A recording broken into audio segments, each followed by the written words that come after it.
여러분, 오늘 생명의 근원이라는 제목으로 같이 이 말씀을 전하려고 하는데요.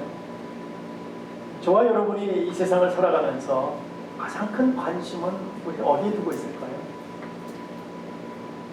여러분의 관심은 어디에 가장 두고 가장 많이 생각하고 살아가십니까? 우리에게 주어진 24시간 중에 어떤 곳에 가장 집중되어서 여러분들은 생활하고 계시는지를 한번 들여다보기를 원합니다. 우리는 늘 가장 큰 관심을 가지고 있는 것은 뭐니 해도 머니였어요. 그렇죠? 머니가 최고라고 생각했어요. 그 돈이라는, 그 만몬이라는 것이 우리의 마음을 늘 누르고 그것만 있으면 행복할 거라고 늘 우리는 생각해 왔다는 것이죠. 그래서 그걸 위해서 우리 열심히 쫓아다녔어요. 한마디로 얘기하면 뭡니까? 먹고 사는 문제였죠. 그냥 먹고 사는 문제 때문에 우리가 얼마나 발을 동동거리면서 가장 우리의 삶에 가장 큰 관심을 가지고 살아왔는지 몰라요. 아무도 부인할 수도 없고 저 역시도 부인하지 못합니다. 목사라고 안 먹고 살 수는 없잖아요. 그렇죠? 먹고 살아야지요. 그 먹고 사는 문제, 경제적인 문제, 그러다 보니까 물질과 연결되어 있고 그 물질을 위해서 그거를 얻어보겠다고 우리가 얼마나 열심히 수고하면서 살아왔는지 모릅니다.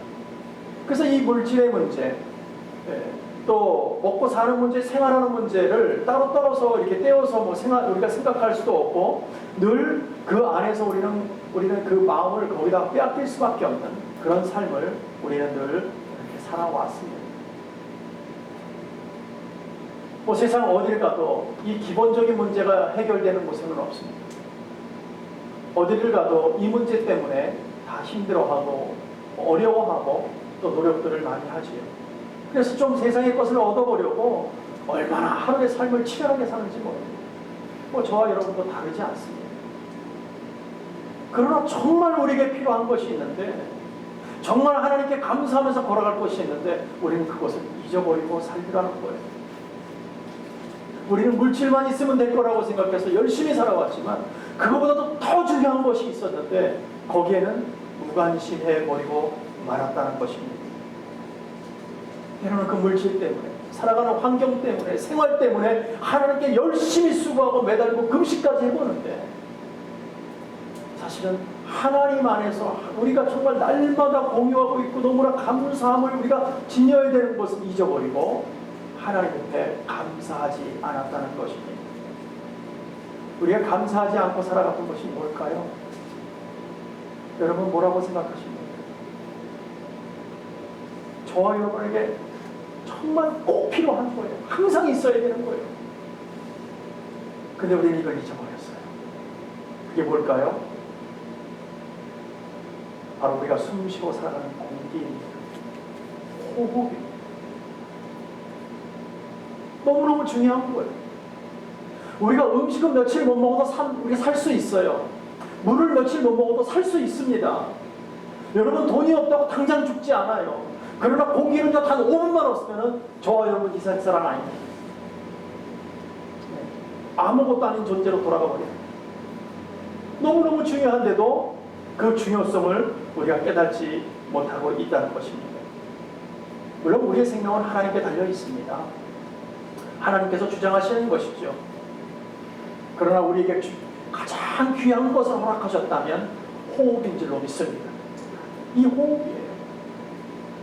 호흡을 하기에 저와 여러분이 물질도 필요하고, 호흡을 하기에 생활도 필요하고, 호흡을 하기에 때로는 싸우기도 하고, 호흡을 하기에 때로는 기쁘기도 하고, 별일이 다 벌어지고 있다는 것이죠. 호흡을 하고 있기 때문에. 여러분들 돌아가시는 분들을 보셨습니까? 보신 적 있으세요? 저는 이 호흡을 말씀을 준비하면서 저는 제 아버님이 떠올랐어요. 제 아버님은 제 품에서 돌아가셨어요. 그 아버님이 돌아가실 때 그 모습을 기억하게 됐습니다. 저희 아버님이 하루택에 오셔서 갑자기 돌아가시게 되는데 큰 호흡을 여러 번 하시다. 큰 호흡을. 그렇게 큰 호흡을 하면서 마지막에 큰 호흡 속에 마지막에 하고 다 뽑아내요. 몸속에 있는 공기가 다 나오고 나서 다시 들여마시지 못하니까 돌아가시더라고요. 호흡을 들어 마시면 사실 텐데 다 뽑아내고 공기를 다시 마시지 못하니까 돌아가시더라고요.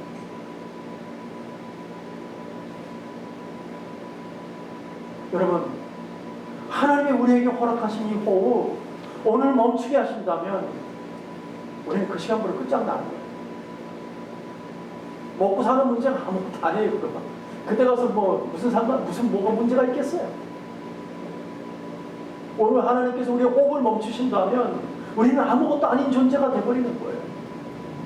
근데 우리는 그걸 자꾸 잊어버리고 있다는 것입니다. 여러분, 시편 146편에 보면 이런 말씀이 있습니다. 그 호흡이 끊어지면 흙으로 돌아가서 당일에 그 도모가 소멸한다고 말하고 있습니다. 뿐만 아니라 시편 104편에 보니까 이런 말씀도 있습니다. 주께서 호흡을 취하신 즉 저희가 죽어 본 흙으로 돌아간다고 말하고 있습니다. 호흡이 너무너무 중요하다는 것을 강조하고 있는데도 불구하고 우리는 그것을 생각하지 않고 우리는 살아가고 있다는 것입니다. 그런데 이 호흡에 대해서, 이 중요성에 대해서 아무도 감사하지 않습니다. 여러분, 감사하고 살아가십니까? 저는 가끔 그럴 때가 있어요. 하나님, 오늘도 저에게 호흡 주셔서 하나님을 찾게 하신 그 은혜를 감사하고 그렇게 기도할 때가 있어요. 예전에 중국에서 지금 선교하시는 강신도 목사님 저희 배워서 설교하실 때 한 번 이런 말씀 하시더라고요. 이렇게 기도를 하시더라고요. 어제 벗어놓은 신발 오늘 다시 신게 하신 그 은혜를 감사합니다. 정말 가슴이 와닿더라고요. 그 말씀. 그렇죠? 어제 벗어놓은 신발 오늘 못 신는 사람 있을 거 아닙니까? 그래서 제가 참 공감이 되더라는 것이죠. 근데 우리는 늘 어디에 관심을 더 많이 갖고 삽니까? 정말 중요한 관심은 거기에 되고 하나님께서 나에게 오늘도 호흡을 허락을 하셨기 때문에 그 하나님 바라보면서 살아가는 것이 우리에게는 가장 큰 것인데도 불구하고 오늘 우리는 그냥 먹고 사는 문제, 어떻게 하면 돈을 벌 수 있을까, 어떻게 하면 행복할 수 있을까, 거기에 매달려서 가다 보니까 하나님을 잊어버리게 된 거예요. 자꾸 잊어버리는 거예요. 그러니까 엉뚱한 짓 하게 되고 결국은 이렇게 동성연애도 이제는 마음대로 할 수 있도록 날아가기 편하지 않았습니까? 물론 우리가 먹고 사는 문제, 이 환경의 문제를 거부하거나 그거를 거스를 수는 없습니다. 다 필요한 것입니다. 당연히 그렇게 해야 됩니다. 그러나 세상의 환경으로 우리의 삶이 좌우되어서는 안 되는 것이죠. 우리의 삶은 하나님으로 좌우되어야 될 줄로 믿습니다. 우리의 삶을 통해서 주님께서 영광 받으시고 우리는 그 안에서 감사로 생활하는 것이 우리의 삶이 되어야 될 줄로 믿습니다. 그것은 하나님을 기억하는 삶이에요. 나의 주인이 누구라는 걸 아는 삶이에요. 하나님의 호흡을 오늘 멈추면 우리는 끝장난다는 것을 기억하는 삶이에요. 이것은 경험으로 이루어지는 건 아니잖아요. 여러분, 이거 경험 끝나는 거예요. 그렇잖아요. 호흡 멈추는 거를 왜 경험을 합니까? 경험은 안 되죠. 저처럼 되지 마십시오. 저는 2번이나 호흡이 멎어가지고 그랬지만 여러분, 그걸 애써서 경험할 필요는 없죠. 그러나 경험하지 않아도 아는 것이잖아요. 호흡을 멈추고 죽는다는 걸 우리 다 알고 있잖아요. 우리가 그것을 기억하시기를 원한다는 것입니다. 이처럼 하나님께서 호흡을 우리에게 허락하시는 그 광경을 우리가 볼 수 있는데, 우리가 창조 6째 날 누구에게 호흡을 허락하시냐면은 가장 먼저 아담에게 허락하는 것을 볼 수가 있습니다. 그 7절을 한번 같이 볼까요? 이렇게 말씀하십니다. 여호와 하나님이 흙으로 사람을 지으시고 생기를 그 코에 불어넣으니 사람이 생명된지라라고 말씀하고 있습니다. 지금 아담을 뭘로 만들었답니까? 어떤 걸로 만들었대요? 네? 호흡으로 만드셨어요? 흙으로 만들었답니다. 흙으로. 근데 여러분, 이렇게 생각하셔야 돼요. 우리가 어릴 때 학교 다니면서 공작 시간에 찰흙 갖고 이렇게 사람 모양도 말고 동물 모양도 만들어서 이렇게 하나님께서도 그런 모양을 만들고 그 모양 속에다가 코에다가 생기를 이렇게 코 모양에다가 불어넣은 게 아닙니다. 네. 그렇게 생각하시면 잘못 생각하고 계시는 거예요. 지금 여기서 하나님께서 우리에게 흙으로라고 말씀하시는 것은, 이 흙이라는 뜻은 인간의 몸을 구성하고 있는 땅의 원소들을 말하는 거예요. 한마디로 말하면 티끌을 말하는 거예요. 먼지를 말하는, 아무것도 아닌 존재. 거기서 하나님 만들어내셨다는 거예요. 뭔가 차력으로 빚어낸 것이 아니에요. 그러니까 우리 생각이 좀 바뀌어야 됩니다. 예. 그래서 우리는요, 인간의 모습은 원래 먼지와 같은, 티끌과도 같은 그런 존재라는 거예요. 무가치에서 가치로 만들어졌다는 거예요. 아무런 가치가 없는 것에 하나님의 영을 불어넣으니까 가치 있는 존재가 되었다는 거예요. 그게 우리인 거예요. 저와 여러분인 거예요.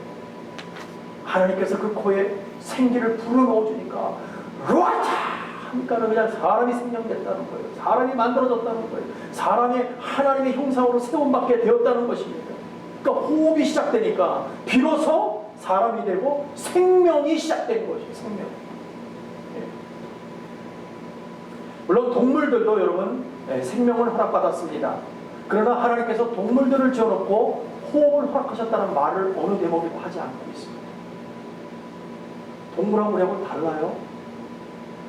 원숭이가 진화해서 사람이 된 것이 아닙니다. 우리는 처음부터 하나님의 하나님 형상으로 만드신 줄로 믿습니다. 우리는 진화된 사람들이 아니에요. 우리 조상의 원숭이가 아니에요, 여러분. 근데 우리는요, 다윈의 진화론을 지금까지 배워왔습니다. 그래서 늘 우리가 책을 보면은 원숭이부터 시작해서 점점점 커져갖고 사람이 걸어가는 모습을 늘 보지 않았습니까? 그 말도 어려워요. 예전에 무슨 피타크 자기가 뭐가 있잖아요. 그 이름도 어려운 거를 그거를 열심히 외워갖고 시험 보고 그러지 않았습니까? 호모 사피엔스 하여간 많이 잊어버렸어요, 제가. 하여튼 여러 가지 이름이 있잖아요. 네. 그거를 외우느라고 얼마나 고생을 했는지 시험 하나 더 받겠다고. 근데 하나님 말씀 안에서 보니까 아무것도 아닌데 말이죠. 우리는 그거를 갖다가 그렇게 고생했단 말이죠. 우리는요, 호흡으로 왔다가 호흡으로 가는 사람들입니다. 호흡으로 왔다가 호흡으로 가는 사람들. 여러분, 어린아이가 태어날 때 어떻게 태어납니까? 아이가 딱 태어나면 뭐를 하죠? 제일 먼저 으앙 하고 울어요. 애가 안 울면요 막 때립니다. 엉덩이라도 때려갖고 아이를 울게 만들어요. 그거 왜 그럽니까? 자기 스스로가 호흡할 수 있도록 만드는 거예요. 울면서 호흡하면서 드디어 공기가 폐로 들어가기 시작하는 거예요. 그러면서 자가 호흡을 하는 거예요. 그러면서 혼자 힘으로 설 수 있는 거예요. 살아갈 수 있는 거예요. 근데 그거를 안 하면요 어떻게 해요? 죽는 거예요. 그래서 막 아이를 갖다가 막 흔들기도 하고 때리기도 하고 하여튼 옛날에는 엉덩이 때렸다 그런 말 있잖아요. 그래서 호흡할 수 있도록 만들었다는 것이죠. 근데 그 호흡을 하나님께서 멈추게 하신다면 우리는 아무런 존재도 아무런 정말 가치 없는 존재가 다시 되는 거예요. 다시 티끌로 돌아가는 것입니다. 이처럼 호흡이 너무나도 우리에게 중요한데 우리는 이것에 대해서 감사함은 잃어버리고 살아가고 있다는 것이죠. 그냥 엉뚱한데 늘 목이 메고 쫓아다니고 있습니다. 우리가 범사에 감사할 것은 세상의 것을 얼마나 가져서냐, 얼마나 그것을 누리고 있느냐가 아니라 오늘도 주님께서 나에게 호흡과 생명을 허락하셔서 하나님 앞에서 나와 주님을 하나님 앞에 우리가 정말 그 앞으로 그 면전 앞에 나와서 그 존전 앞에 나와서 하나님을 경배드리고 살 수 있는 그것을 우리는 날마다 감사해야 될 줄로 믿습니다. 우리 이거를 잊지 맙시다. 이걸 잊어버려서는 안 됩니다. 그러면 하나님이 우리를 창조하실 때 아담을 창조하실 때 그때의 상황은 어땠을까? 어떤 상황 속에서 하나님께서 아담을 창조해서 호흡을 허락하셨을까 하는 그것을 우리가 말씀 안에서 찾아본다면 5절을 좀 같이 보기를 원합니다.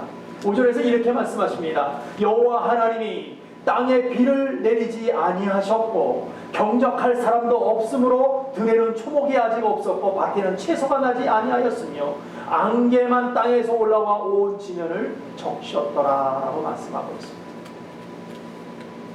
이 땅에는요 한 번도 비가 오지 않았답니다. 네, 한 번도 비가 오지 않았대요. 또 들에는요 초목도 없었고 밭에는요 채소도 없었대요. 아무것도 없는 거예요. nothing, 아무것도 없는 거예요. 그곳에 안개만 지면에서 올라와서 뿌옇게 그냥 물기만 있게 만들었다는 거예요. 아무것도 없다는 거예요. 왜 그랬을까요? 아직 경작할 사람이 없잖아요. 다스릴 사람이 아직 나오지 않았어요. 네, 다스릴 사람. 그냥 모든 것이요 땅속에서 웅크리고만 있는 거죠. 이렇게. 예. 언젠가 하나님께서 다스릴 사람이 나오면 그것이 이제 자라나기 시작하는 거죠. 우리가 그때 당시에 눈에 보이지는 않았지만 아무것도 없는 세계처럼 보였지만 하나님 눈에는 뭐가 보였을까요? 아름다운 세상을 보셨겠죠. 나무도 자라나고 숲풀도 있고 거기에 지저귀는 새들도 있고 과일도 자라나고 얼마나 아름다운 세상을 우리 하나님께서는 보이지 않는 곳에서 보고 계셨을까요? 근데 우리 인간의 시각으로 보니까 어때요? 아무것도 없는 것처럼 보였던 거예요. 그러나 그곳에서는 웅크리고 있었던 것입니다. 이렇게 안개만 땅에서 올라와서 온 지면을 덮고 있을 그때 당시에 하나님이 아담을 지으신 줄로 믿으시기 바랍니다. 뿐만 아니라 그렇게 지어놓고 그거 아니라 하나님께서는 우리가 정말 아담이 살기를 가장 좋은 환경, 바로 에덴 동산을 창설하세요. 그것을 만드세요. 거기서 살게 집어넣어 주시는 거예요. 그곳에 살게 하시는 거예요. 그러니까 아담이 그곳에서는 자기가 벗은 다 벗고 살아도 얼마나 행복하게 살았는지 몰라요. 무슨 창피함이 있습니까? 또 날씨가 뜨거워서 뭐 피부암이 걸리는 무슨 그런 상태입니까? 그것도 아니라는 거예요. 너무나 행복한 삶 속에서 살았다는 것이죠. 또 뿐만 아니라 아름다운 동산에서 물줄기가 흘러나가기 시작했는데 네 군데로 흘러나가서 그게 강의 원천이 되어버립니다. 얼마나 아름다운 것인지 몰라요.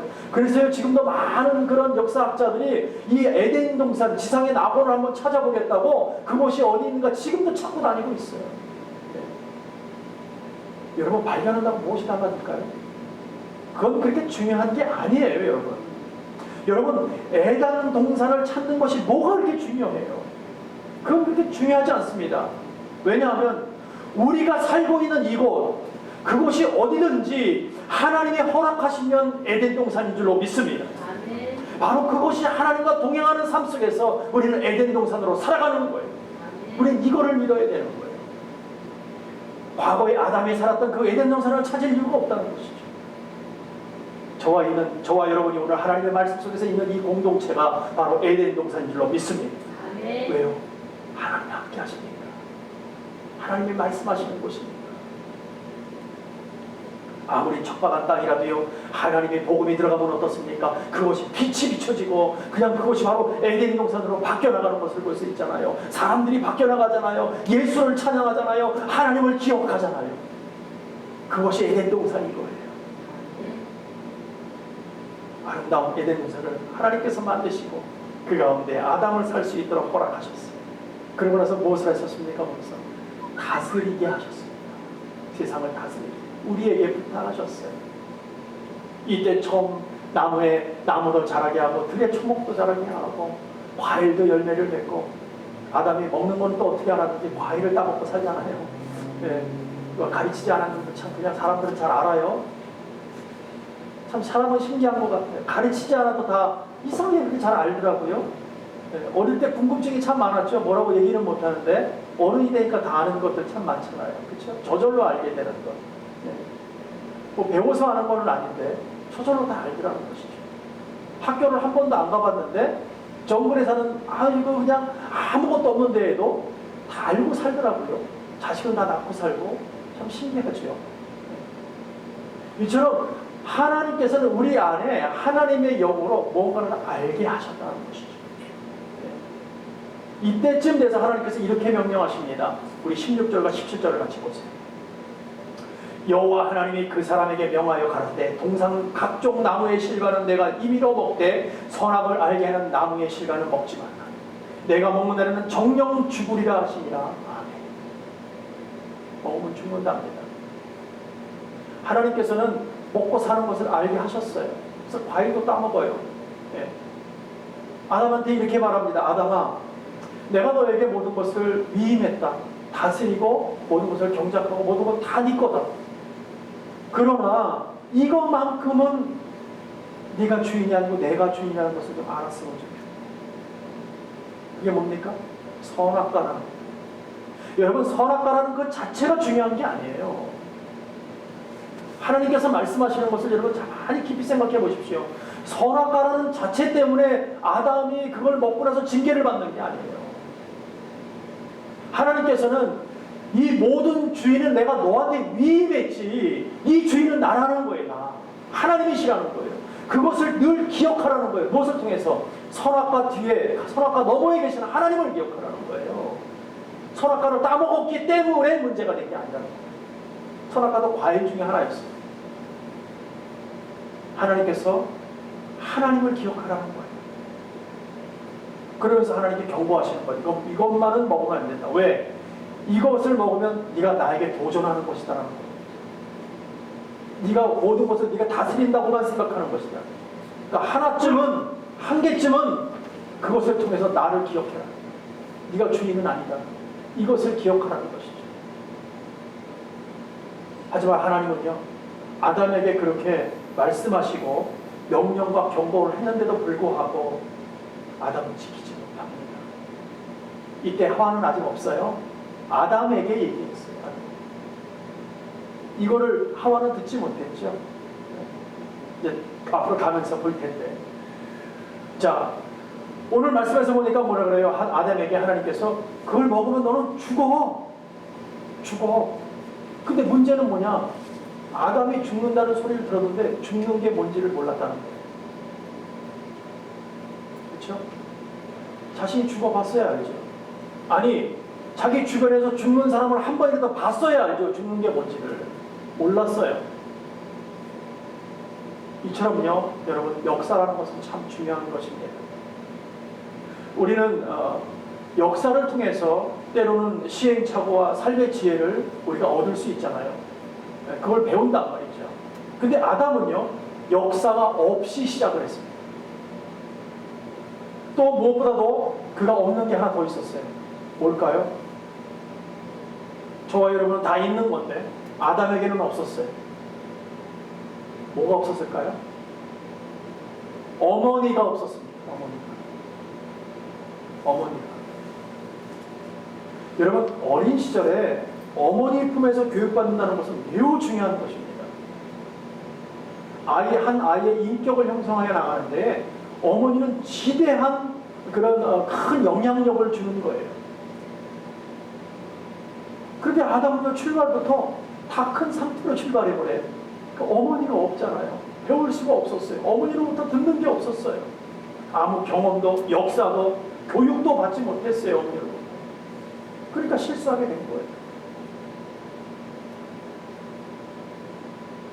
우리는 어머니가 있어서 어머니 품에 있었다는 것을, 우리 가운데는 어머니 없이 태어난 사람은 아무도 없습니다. 우리는 분명히 어머니를 통해서 이 땅에 온 줄로 믿습니다.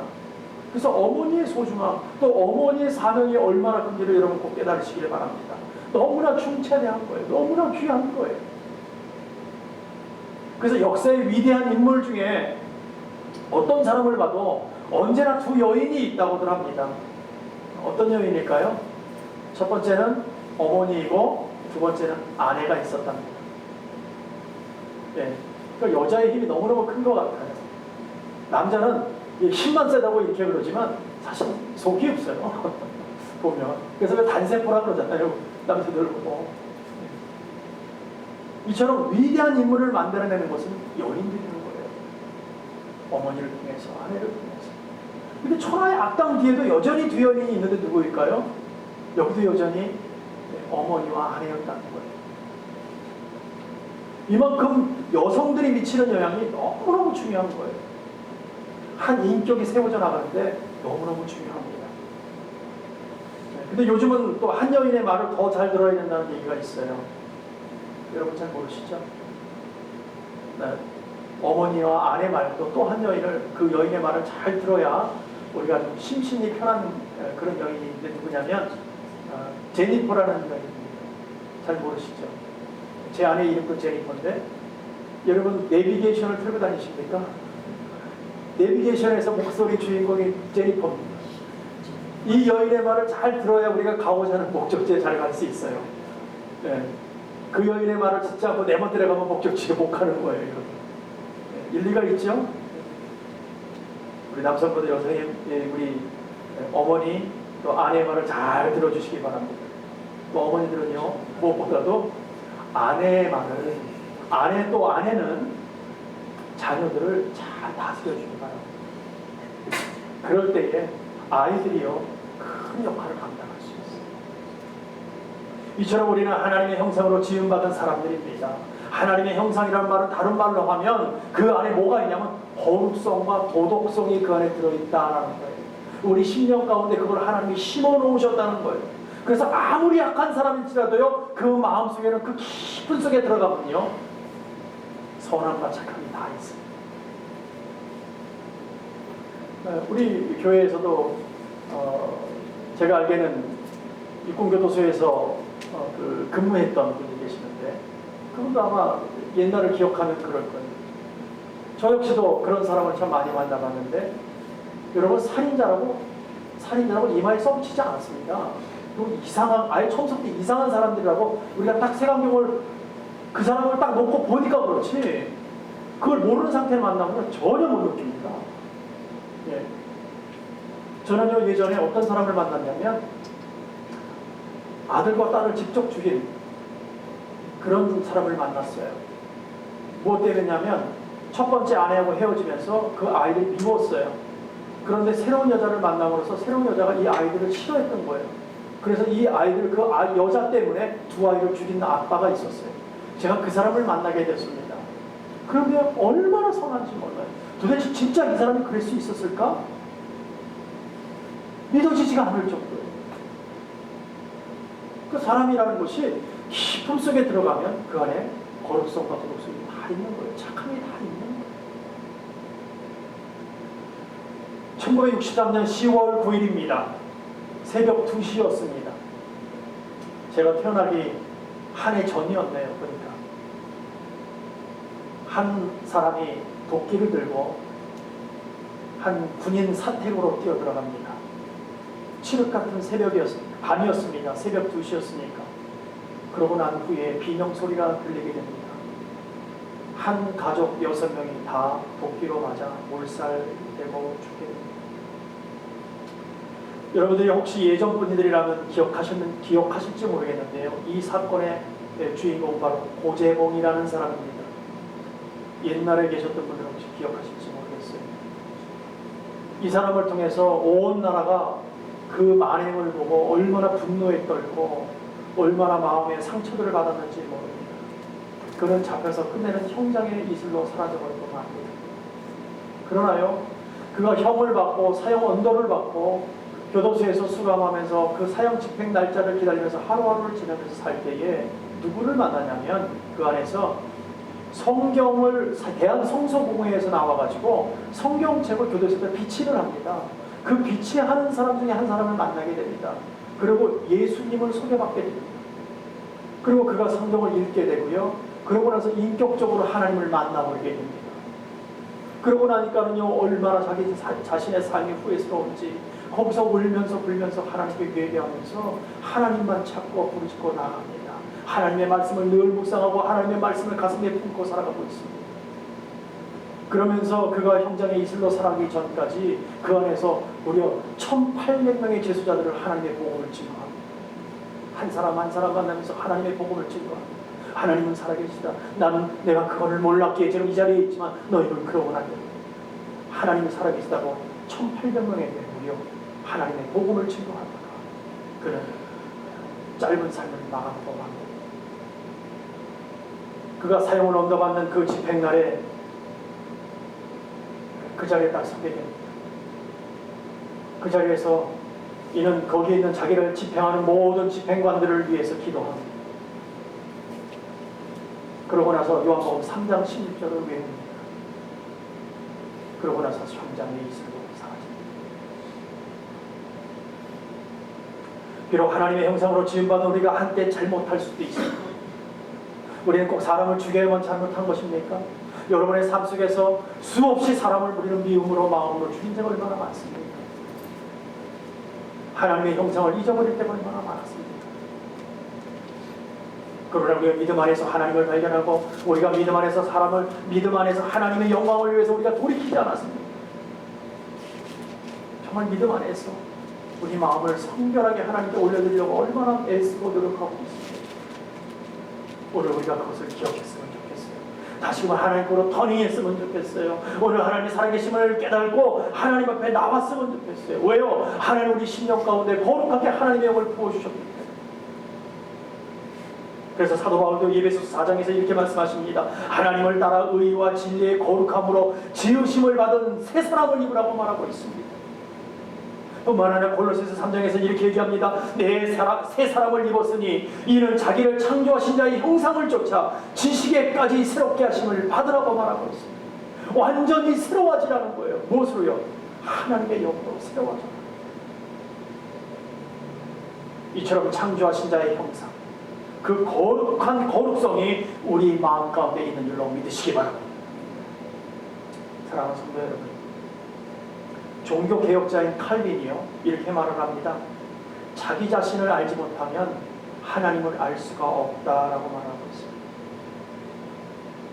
다시 말하면 하나님을 알게 되면 자기 자신도 볼 수 있다는 것입니다. 나는 나를 잘 알 것 같지만 사실 잘 모릅니다. 여러분 자신을 잘 알 것 같습니까? 잘 몰라요. 그러나 하나님의 영으로 여러분 심령 가운데 있을 때 여러분의 자신을 발견될 줄로 믿습니다. 여러분 우리는 누구입니까? 저와 여러분 누구예요? 나는 누구일까? 여러분 고민하셨어요? 성경에서는 이렇게 얘기합니다. 나는 누구일까? 나는 하나님의 영으로, 하나님의 택함으로, 하나님의 거룩함으로 정말 생명을 허락받고 이 땅에 와서 이 땅에서 하나님의 영광을 위해서 열심히 수고하며 살다가 다시 하나님의 나라로 가는 사람이다라고 말하고 있습니다. 우리는 하나님 앞에 사는 사람들입니다. 여러분 잊지 마십시오. 우리는 하나님의 형상을 지니고 있는 사람들입니다.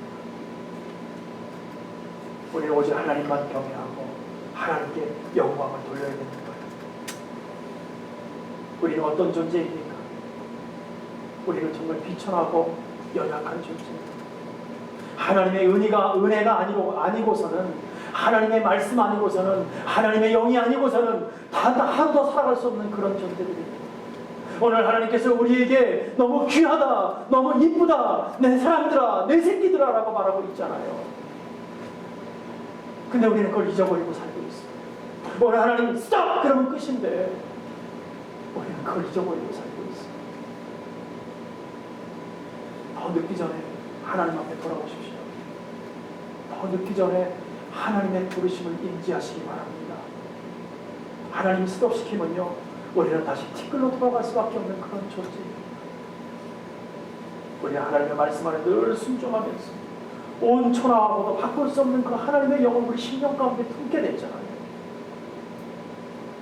우리는 장차 하나님의 본향, 하나님께서 허락하신 그 천국에서 살아갈 사람들이잖아요. 오늘 다른 것에 관심 갖지 마시고 오직 예수, 그분만을 위해 살아가는 저와 여러분 되기를 원합니다. 하나님의 호흡을 허락하신 그 호흡에 감사하면서 걸어가는 저와 여러분 되기를 원합니다. 우리가 그 호흡을 다하는 날까지 저 천국을 소망하면서 분명히 하나님이 우리를 살리고 구원하신다는 것을 기억하고 또 한번 달려나가는 저와 여러분 되기를 간절히 축원하고 축복합니다. 기도하겠습니다.